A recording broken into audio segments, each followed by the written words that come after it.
आज के market analysis के वीडियो में आप सबका स्वागत है। आज हम डिस्कस करते हैं 27 तारीख के लिए एफआईज ने खुद को किस प्रकार प्लेस किया है और जनवरी एक्सपायरी के लिए उनका कहां से वो शुरुआत करने वाले हैं और उन्होंने दिसंबर एक्सपायरी को कहां पर लाकर छोड़ा है। इस चीज़ का हम डिस्कशन करेंगे।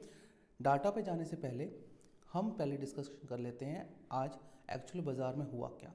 जैसे कि आप अगर मेरे पिछले 2 वीडियोस देख रहे होंगे, 24 तारीख वाला वीडियो देखा होगा आपने, मैंने उसका थंबनेल यही लगाया था कि नो ट्रेड जोन, और 3 दिन से बाज़ार कहीं नहीं गया। इस बार समझिए बात को, मतलब कि कहीं नहीं गया बाज़ार। जहाँ पे था, मतलब 23 को जहाँ पे क्लोजिंग दी वहीं पे 24 को ही, वहीं पर ही 26 को क्लोजिंग हुई है। इसका मतलब क्या हुआ कि बाज़ार कॉन्सेंट्रेटेड था, बाज़ार में कोई मूव आने वाला नहीं था, कोई पहले आ चुका था और कोई ज़्यादा मूव नहीं होगा। और डाटा भी यही बोल रहा था कि जितनी कॉल बेची है उतनी ही पुट बेची है, जितनी कॉल ली है उतनी कॉल सेल की है, जितनी पुट ली है और उतनी पुट सेल की है। तो डाटा कंजेस्टेड था और बाज़ार कहीं नहीं गया। इसलिए इन 3 दिनों में कॉल बायर का, पुट बायर का पैसा नहीं बना बिल्कुल भी इस दिसंबर एक्सपायरी के अंदर। तो इस चीज़ का थोड़ा ध्यान रखने वाला। डाटा अपने आप के अंदर एक बता देता है कि हम बाज़ार जाने कहाँ वाला है। देखिए, कोई न्यूज़ आ जाती है उसमें कुछ नहीं हो सकता, लेकिन इवेंचुअली डाटा उस चीज़ को फॉलो ज़रूर करता है। इस बात का ध्यान रखिएगा। तो जो हमने पहले डिस्कशन किया था 2 दिन कि बाज़ार कहीं नहीं जाएगा, और बाज़ार कहीं नहीं गया। आप चाहे जाके चेक कर लीजिए, 24 तारीख का थंबनेल यही था कि नो ट्रेड है। और मैंने ये 23 तारीख को और ये क्रिसमस वाले पहले वीडियो के अंदर भी कहा था कि नो ट्रेड है ये। मतलब 2 दिन से मैं कह रहा हूँ नो ट्रेड है। क्यों? एक सिंपल सा डाटा अपने आप में बता रहा है कि बाज़ार कहीं नहीं जाने वाला। इस चीज़ को थोड़ा सा ध्यान रखने वाला है। अब बात करते हैं सबसे पहले डाटा की, फिर स्टॉक्स इन न्यूज़ की, जो आज दिन भर एक्चुअली के अंदर रहे और आने वाले समय के अंदर ये लाइमलाइट में रह सकते हैं ये स्टॉक्स। तो सबसे पहले हम डाटा में बात कर लेते हैं, उसकी दिशा क्या थी। सबसे पहले एफआईज कैश 2376 करोड़ का माल बेचा आज भी।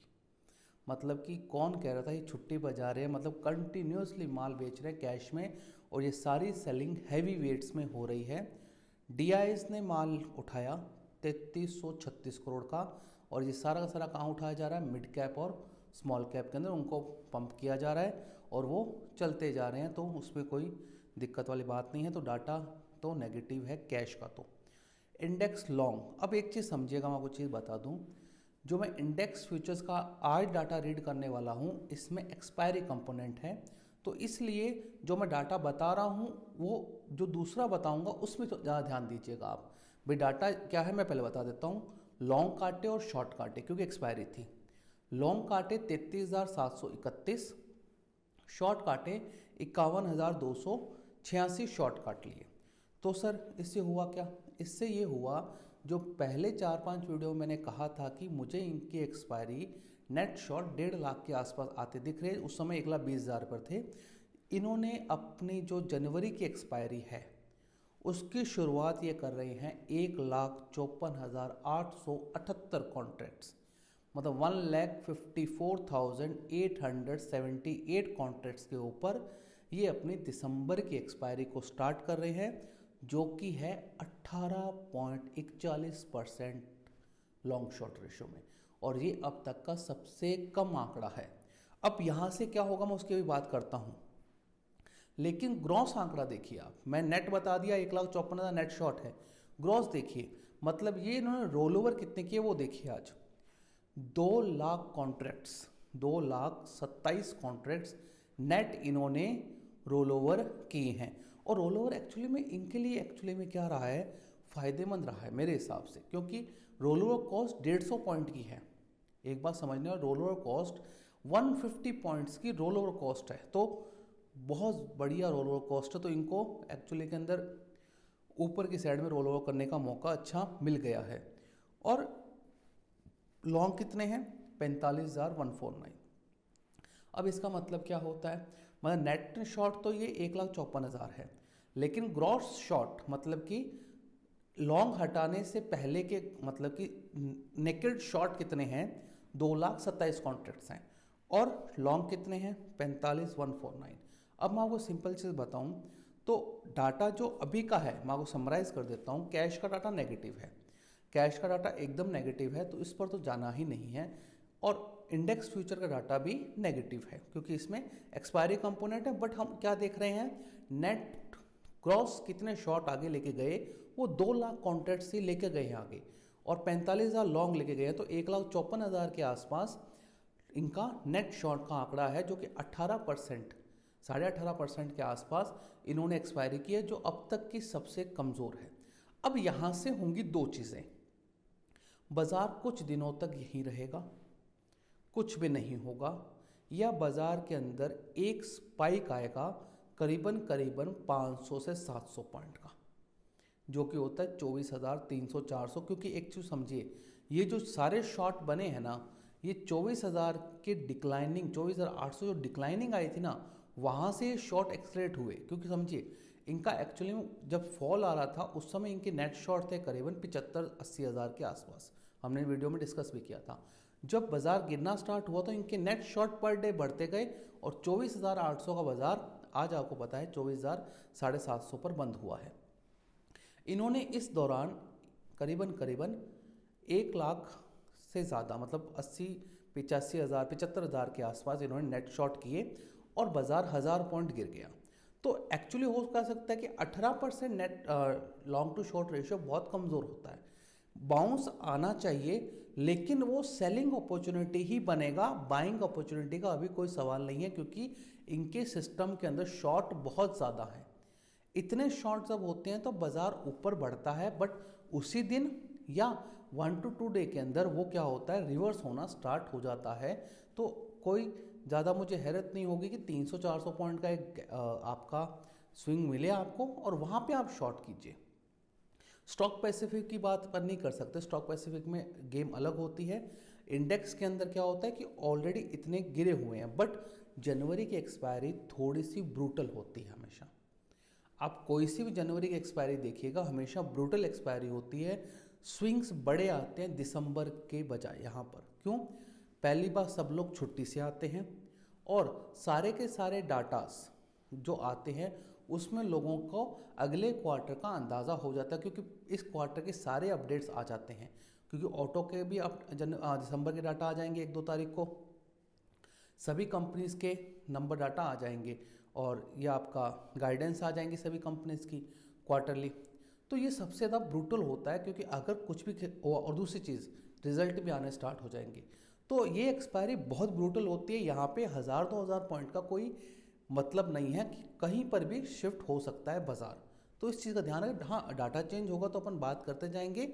अभी के लिए तो ये नेगेटिव है बाज़ार। मुझे नहीं लगता कल भी कहीं जाने वाला है, क्योंकि इतना जब शॉर्ट है बाज़ार, तो गिरने के लिए कोई ट्रिगर चाहिए।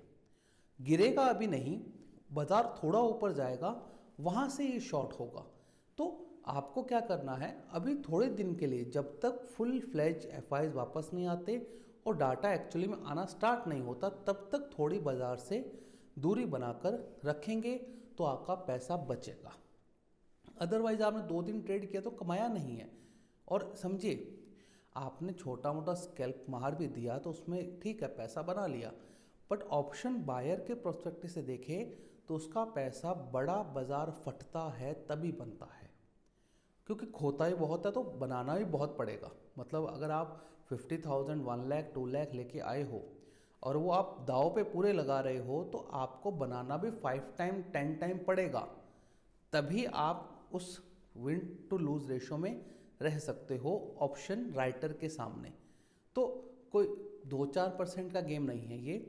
यहाँ पे मल्टीपल करोगे कैपिटल को तभी जिंदा रहोगे, या पूरा खोगे। कोई स्टॉप लॉस वाला सिस्टम नहीं होता। ये यहाँ पे लिया, यहाँ पे काट दिया, अरे 2 मिनट ही वो यहाँ पे रह गया, 5 मिनट ही रह गया, तो आपको स्टॉप लॉस हिट हो जाएगा, ठिट्टा डीके हो जाएगा। आपको गामा ब्लास्ट लेना है तो वो एक स्पाइक में मिलता है गामा ब्लास्ट, अदरवाइज कोई मतलब नहीं है। इसलिए 3-4 दिन में पैसा लोगों ने खोया ही है। और दूसरा एक पॉइंट ये मूव क्यों नहीं आ रहे, वॉल्यूम ड्राई होते जा रहे हैं, हर दिन वॉल्यूम ड्राई होते जा रहे हैं। मतलब कि अगर आप देखेंगे कि जो एफएनओ में काम करने वाला जो नंबर था, हर दिन हर एक्सपायरी को गिरता जा रहा है, लोग कम होते जा रहे हैं, तो वॉल्यूम डिक्लाइन हो रहा है। हाँ, इसलिए वजह से 40-50 पॉइंट का जो पॉइंट का रेंज आ रहा है ना, वो बड़ा आ रहा है। मतलब 50 पॉइंट ऊपर 50 पॉइंट नीचे बहुत जल्दी हो रहे हैं। इसी वजह से हो रहे हैं क्योंकि वॉल्यूम ड्राई है। वॉल्यूम ड्राई होता है तब आस्क बढ़ जाती है, बिड नीचे आ जाती है। मतलब बिड और आस्क का स्प्रेड जो है बढ़ता रहता है। मतलब कि बेचने वाले को क्या होगा, नीचे में बेचना पड़ेगा और लेने वाले को ऊपर में लेना पड़ेगा। इसी वजह से क्या हो रहा है कि बाजार के अंदर जो 50-60-100 पॉइंट के स्पाइक्स आ रहे हैं वो तेज आ रहे हैं। मतलब कि एक कैंडल 100 पॉइंट का बनता है, वापस वो कैंडल 100 पॉइंट ऊपर का बन जाता है क्योंकि वॉल्यूम्स नहीं हैं। और जितने वॉल्यूम कम होंगे उतने बड़े ये स्पाइक्स आएंगे ही आएंगे। आप मेरी बात को आप नोट डाउन कर लेना और आप डाटा को चेक कीजिए। अगर आप भाव कॉपी देखेंगे या टर्नओवर देखेंगे, वो एक्चुअली गिरता जा रहा है day by day by day. मतलब कि धीरे धीरे नीचे आता जा रहा है। अभी तक मेरे हिसाब से करीबन 50% वॉल्यूम ड्रेन हो चुका है F&O का। 50% वॉल्यूम अगर आप पिछली एक्सपायरी के दिन का और आज की एक्सपायरी दिन का डाटा कैलकुलेट करेंगे या उससे पिछली एक्सपायरी का और आज का एक्सपायरी डाटा कंपेयर करेंगे तो करीबन आपका 40 से 50% आपका वॉल्यूम ड्रेन आपका हो चुका है। तो इसी वजह से आज स्पाइक्स बड़े आए थे बट पैसा नहीं बना, एज वहाँ पर ही बंद करवा दिया। तो मेरा ये कहना आपको है, बाजार कहीं नहीं जाने वाला। थोड़े दिन वेट कीजिए, कोई बड़ा मोमेंटम मिले या ऊपर देखिए, अगर ऊपर की तरफ मिलता है तो आपको शॉर्ट ही मारना है। हाँ, अभी के डाटा यही है, शॉर्ट मारना है क्योंकि इनके नेट शॉर्ट 2 लाख कॉन्ट्रैक्ट्स है और इनका एक्चुअली में शॉर्टिंग रेंज अगर पकड़े तो 24,500 के आसपास है। तो वहाँ तक तो आप जाने बाजार जाएगा ही जाएगा। एक बार के लिए 24,200-300 की रेंज में बाजार इजीली जा सकता है क्योंकि 2-2.5% बढ़ना कोई बड़ी बात नहीं है एक एक्सपायरी में, क्योंकि कोई अच्छी न्यूज़ आएगी इतने बाजार को ये भगा देंगे। तो उस चीज़ का थोड़ा सा ध्यान रखिएगा आप लोग। अब आते हैं हम टॉप न्यूज़ के ऊपर जो एक्चुअली में बाजार बंद होने के बाद और उसके दौरान आई है। सबसे पहले राउटर्स ने खबर छापी है कि पर्सनल टैक्स रेट को कट किया जाएगा, पर्सनल टैक्सेस को कट किया जाएगा। अगर ये होता है तो it's a welcoming step by the government of India. ये एक बहुत अच्छा स्टेप होगा, लेकिन कितना करेंगे क्योंकि फिस्कल डेफिसिट को भी नज़र में रखना है। अब आप ये मत सोच लीजिएगा कि ये काटने से बजट बढ़िया हो जाएगा, क्योंकि उस समय फिर क्या होगा, इन्होंने इतने दिन इसको नहीं काटा, अब अगर ये काट देंगे तो इससे क्या होगा, फिस्कल डेफिसिट बढ़ जाएगा। मतलब कि फिस्कल डेफिसिट का मतलब क्या होता है, फिस्कल डेफिसिट का मतलब होता है गवर्नमेंट के एक्सपेंसेस और गवर्नमेंट के रेवेन्यू। गवर्नमेंट के एक्सपेंसेस कौन से होते हैं, सड़कें बनाना, हेल्थ केयर देना, एजुकेशन देना, फूड की सेफ्टी प्रोवाइड करना और सब चीज़ें, डिफेंस वगैरह के जो सारे खर्चे होते हैं वो गवर्नमेंट एक्सपेंडिचर होते हैं। गवर्नमेंट रेवेन्यू क्या होते हैं, टैक्सेस, जिसमें आता है इनडायरेक्ट टैक्स, और इनडायरेक्ट टैक्स में जीएसटी, कस्टम, एक्साइज और इनकम टैक्स। ठीक है, अब ये अगर इनका गवर्नमेंट का रेवेन्यू घटेगा, क्योंकि देखिए अभी हमारा फिस्कल डेफिसिट का गैप है, अगर गवर्नमेंट अपना टैक्सेस कम कर देती है, टैक्सेस कम कर देती है, क्योंकि पर्सनल इनकम टैक्स भी एक बहुत बड़ा रोल मेजर प्ले करता है गवर्नमेंट के रेवेन्यूज़ के अंदर। अगर ये कट हो जाता है उससे क्या होगा, एक्सपेंडिचर या तो कम करें तब उतना फिस्कल डेफिसिट मेंटेन होगा। अगर इन्होंने उतना ही एक्सपेंडिचर रखा और फिस्कल डेफिसिट बढ़ गया तो इंडिया की रेटिंग पर खतरा आ सकता है। एक्चुअली होता यही है, और पिछले 2 सालों में जो मूडी ने जो अपग्रेड्स दिए हैं वो फिस्कल डेफिसिट कंट्रोल करने पर ही दिए हैं। तो इतने दिन उन्होंने मजे ले लिए, अब थोड़ी सी मुश्किल वाली घड़ी आ जाएगी। अगर ये टैक्स ब्रैकेट्स को या स्लैब्स को एडजस्ट करते हैं तो इनका रेवेन्यू कम होगा, इनका रेवेन्यू कम होगा तो हमारा डेफिसिट का जो स्प्रेड है वो बढ़ जाएगा, उससे बहुत ज़्यादा प्रेशर आ जाएगा हमारी रेटिंग के ऊपर। और मुझे ये कोई हैरानी नहीं होगी कि बाज़ार, अगर ये अनाउंसमेंट आता है, मैं उस दिन का आपको बता दूं, आज ही बता रहा हूँ, आज करीबन क्या तारीख है, 26 तारीख है, 26 जनवरी तारीख है, और ये वीडियो 10:30-11 बजे रिकॉर्ड हो रहा है। उस दिन क्या होगा, जैसे ही अनाउंसमेंट आएगी बाज़ार एक बार बढ़ेगा, फिर 2-3 घंटे बाद में या 1-2 दिन बाद में बाजार गिरना स्टार्ट हो जाएगा, क्योंकि फिस्कल डेफिसिट की वरीज बाजार को चिंतित कर देगी। तो जो लोगों के वेलकम स्टेप है, नो डाउट बहुत अच्छा स्टेप रहेगा। अब समझना की बात है, 10 लाख की इनकम के ऊपर 30% टैक्स लगता है हमारे, ठीक, 10 लाख से ऊपर रुपए। क्या कर सकते हैं उसके बाद हमें नहीं समझ में आती, क्या एडजस्टमेंट करेंगे, अब कितना बेनिफिट देंगे। अभी तक 7.5 लाख रुपया बेनिफिट मिलता है करीबन न्यू टैक्स रिजिम के अंदर। वो कितना बेनिफिट आगे पास ऑन करेंगे, मुझे 2.5 लाख बढ़ा देंगे और तो हो सकता है, या 80C को एडजस्ट कर सकते हैं, देखते हैं क्या होता है। But this is a positive news for the market also, sentiment wise ये पॉजिटिव है।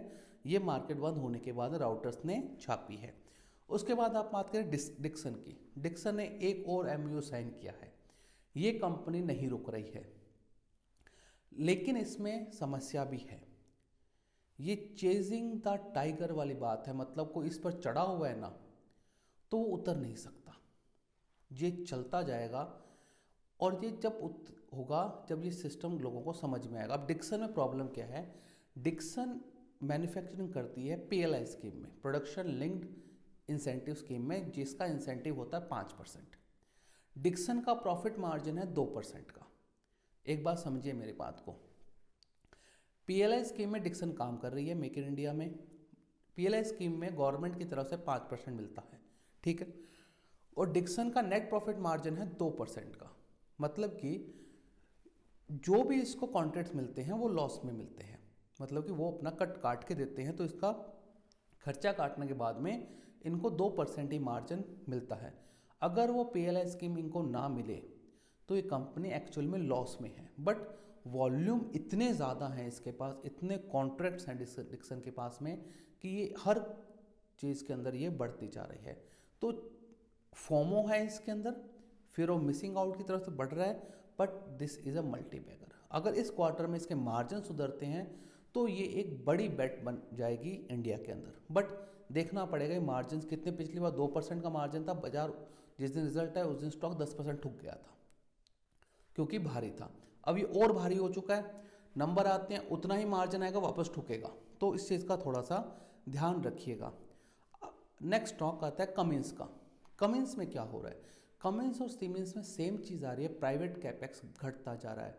एक्चुअली में ये कारण क्यों हो रहा है, गवर्नमेंट शायद तक ये जो आज खबर छपी है ना, आप उसको इंटरलिंक कीजिए। गवर्नमेंट ने कहा पर्सनल टैक्स रेट्स को कट करेंगे या पर्सनल टैक्स को हम कम करेंगे, जिससे क्या होगा, गवर्नमेंट का रेवेन्यू कम होगा। गवर्नमेंट का रेवेन्यू कम होगा तो गवर्नमेंट एक्सपेंडिचर भी कम करना चाहती है, और गवर्नमेंट एक्सपेंडिचर कम होगा तो प्राइवेट एक्सपेंडिचर भी कम होता है। सिमिलरिटी बैठती है हमेशा। आप ऐसा नहीं कर सकते गवर्नमेंट अपना एक्सपेंडिचर कम करती जा रही है, प्राइवेट एक्सपेंडिचर बढ़ेगा, नहीं बढ़ेगा, क्योंकि लोगों को विश्वास नहीं, तो गवर्नमेंट ही खर्चा नहीं करेगी तो विश्वास नहीं आता है। इस वजह से कमिंस और सीमेंस के अंदर प्रॉब्लम है। और कमिंस ने बोल दिया कि आने वाले समय म्यूटेड डिमांड है, हमारे पास डिमांड नहीं है तो ये म्यूटेड है। और सीमेंस ने जब ये कहा था, सीमेंस का स्टॉक 10% ठुक गया था। तो ये चीज़ समझने वाली थोड़ी सी आती है इन स्टॉक्स के ऊपर, मतलब कि जो आपके कैपिटल गुड स्टॉक्स हैं इन पर थोड़ा सा ध्यान रखने वाली बात है कि अगर इनके प्रोजेक्ट्स नहीं आएंगे, गवर्नमेंट अपना एक्सपेंडिचर कट करेगी, तो इनके ऊपर सबसे बड़ा दबाव आएगा ही आएगा। तो इस चीज़ का थोड़ा ध्यान रखने वाला है। इसको हम इंटरलिंक कर सकते हैं कौन से जो राउटर ने खबर छापी है और जो कमिंस बोल रहा है, ये हो सकता है, क्योंकि अगर वो टैक्सेस कम करेंगे, वो डेफिसिट नहीं बढ़ाना चाहेंगे। इस बात को मान के चलिए मेरी बात को, government will never afford to increase the deficit. अगर बढ़ा देते हैं तो इनके लिए प्रॉब्लम बढ़ जाएगी, बॉन्ड सेलिंग के अंदर भी और रेटिंग में भी। तो ऐसा होना नहीं चाहिए। देखते हैं गवर्नमेंट कितना करते, क्या करते, बजट स्पीच में पता चल जाएगा कितना डेफिसिट एक्चुअली आता है। नेक्स्ट न्यूज़ है आपकी ओला के लिए। ओला ने कहा है कि हम 3200 न्यू स्टोर खोलेंगे। अब ओला में प्रॉब्लम क्या होगी, देखिए न्यू एज बिजनेस है, इंडिया के अंदर इलेक्ट्रिसिटी की अडेप्टेबिलिटी नहीं है। दूसरा सबसे बड़ा पॉइंट, लोकल प्लेयर्स बहुत हैं। आप ओला में इन्वेस्ट आप करें तो इस चीज़ को देखें कि आपके शहर के अंदर ओला के अलावा कितनी इलेक्ट्रिक स्कूटीज बिक रही हैं बाय द लोकल प्लेयर्स। कोई डिस्ट्रिक्ट लेवल पर बना रहा है, कोई स्टेट लेवल पर बना रहा है, मतलब कि जो लोकल प्लेयर्स के द्वारा कितनी स्कूटीज बेची जा रही है। मतलब कि अगर मैं 10 इलेक्ट्रिक व्हीकल्स को खड़ा करता हूँ, इलेक्ट्रिक स्कूटीज को खड़ा करता हूँ, उसमें से ओला की 2 होंगी, 8 दूसरी होंगी। इस बात को देखिए, फंडामेंटल एनालिसिस में सबसे इंपॉर्टेंट पॉइंट होता है कि आपका प्रोडक्ट, आप जिस कंपनी में दाव लगा रहे हो उसका प्रोडक्ट बाजार में दिख रहा है क्या, दिख रहा है तो उसका दाव एकदम सही जा सकता है, लेकिन वो दिख नहीं रहा ना तो आपकी दिक्कत होगी। वही सेम चीज़, आप 10 इलेक्ट्रिक स्कूटी पकड़िए, उसमें ओला ही कितनी है? क्यों? ओला के लिए एक सबसे बड़ा है इसका परसेप्शन खराब है, मतलब कि लोगों ने इसको खराब मान चुके हैं, लोग इसको लेना नहीं चाहते। दूसरा, कोई ले लेता है तो वापस रीसेल नहीं कर सकता, मतलब कि कोई अगर इलेक्ट्रिक स्कूटी लेके आता तो यही कहता है कि यार क्या लिया है। मतलब इंडिया में परसेप्शन क्या बना हुआ है, आप समझिए बात मेरी, कि इलेक्ट्रिक स्कूटी ले रहे हो, मारवाड़ी में क्या कहावत है कि यार इलेक्ट्रिक ले रहे हो कि नाम यार हीरो की लिया तो, टीवीएस लिया तो, पेट्रोल लिया तो, ये बंटा तो आज को नहीं। पैसा बनता नहीं है, पैसा अगर वापस रीसेल करेंगे तो रीसेल वैल्यू नहीं है। अभी ये 93.4 का भाव है, ये सस्टेनेबल नहीं रह सकता मेरे हिसाब से, जो मेरा पर्सनल डिसीजन है। ओला के अंदर तेजी नहीं आएगी, ये सबसे हाँ, एक बार के लिए स्टॉक को पंप करा सकते हैं, this is a not a big deal, but longer time frame के अंदर कंपनी को पहले अपना परसेप्शन सुधारना पड़ेगा। दूसरा, लोगों के माइंड में ये होना चाहिए कि हाँ, इलेक्ट्रिक स्कूटी लाने से हमारा पैसा बचेगा, जो कि अभी नहीं है, क्योंकि इंडिया में इलेक्ट्रिसिटी की रेट्स बहुत ज़्यादा महंगी है। इस बात को समझने वाली बात आती है कि इंडिया में इलेक्ट्रिसिटी रेट बहुत महंगी है, अगर आपके घर के ऊपर सोलर नहीं है तो। इस वजह से आप समझिए, क्योंकि एक स्कूटी लाना, क्योंकि जो लेके आया ना, अब प्रॉब्लम क्या है ओला में, जो लेके आया ना स्कूटी वो भी दुख पावे, उसको भी प्रॉब्लम हो रही है। तो ओला के अंदर जो इन्होंने 3200 स्टोर कहे हैं, और दूसरा सर्विस, महाघटिया सर्विस है। तो सर्विस में इनको भाई स्टोर्स आप खोल लेंगे, 3200 स्टोर क्यों, 5000 खोल लीजिए। फ्रेंचाइजी बांटनी है, बहुत पैसा लोगों के पास है, फ्रेंचाइजी तो MBA चाय वाला ने बांट ली। फ्रेंचाइजी बांटने का कोई बड़ा बिजनेस नहीं है, अगर आप कहीं पर लोकेट बिजनेस करते हैं तो कोई भी स्टोर खोलना कोई बड़ी बात नहीं। MBA चाय वाले ने दे दी फ्रेंचाइजीज, आज उसका नाम भी नहीं है। MBA चाय वाले ने चाय की फ्रेंचाइजी बेच दी, तो ये तो ओला है, ठीक है बिजनेस तो, लेकिन इंडिया में एक्सेप्टिव नहीं है, अडेप्टेबिलिटी नहीं है इस चीज़ की। इस चीज़ को समझना पड़ेगा। 93-94 के आसपास है, मुझे नहीं लगता ये स्टॉक परफॉर्म करेगा इन द फ्यूचर, क्योंकि लोगों का माइंडसेट ओला को लेकर, कोई भी कंपनी चलने के पीछे माइंडसेट होता है इन्वेस्टर्स का और उस प्रोडक्ट का, जो कि ओला के लिए लोगों का नहीं है। और दूसरा, लोकल प्लेयर्स का इतना कंपटीशन, आप चेक कर लीजिए, मैं जो बात बोल रहा हूँ अगर गलत है तो मुझे बताइए। लोकल प्लेयर्स का कंपटीशन इतना है ओला के अंदर कि बहुत मुश्किल है, क्योंकि कोई भी अगर ओला 75,000, 40,000, 50,000 में गाड़ी दे रहा है, लोकल प्लेयर आके उसको ठोक देगा। और देख लीजिए आपके टाउन के अंदर कितनी लोकल गाड़ियाँ इलेक्ट्रिक बिक रही हैं, और वो बिक भी रही हैं। तो वो यूज़ एंड थ्रो वाला सिस्टम चल रहा है। तो ओला की न्यूज़ तो ये पॉजिटिव है, बट मार्केट रिएक्ट नहीं करेगा इस पॉजिटिव न्यूज़ के ऊपर। उसके बाद में जो बेरोजगार लोग थे, जो एकदम बेरोजगार थे, ट्विटर पर उन्होंने एक मुहिम चलाई थी पॉपकॉर्न को लेकर, वो मुहिम एकदम सफल रही। गवर्नमेंट ने 18% वाले को 5% कर दिया है थिएटर्स के अंदर कैरेमल वाले को। तो ये हमारे एक बहुत बड़ी जीत है, जिसका हमें जश्न मनाना चाहिए कि अब भारतीय थिएटर्स के अंदर जो कैरेमलाइज पॉपकॉर्न मिलेगा उस पर GST कितना लगेगा, 5%।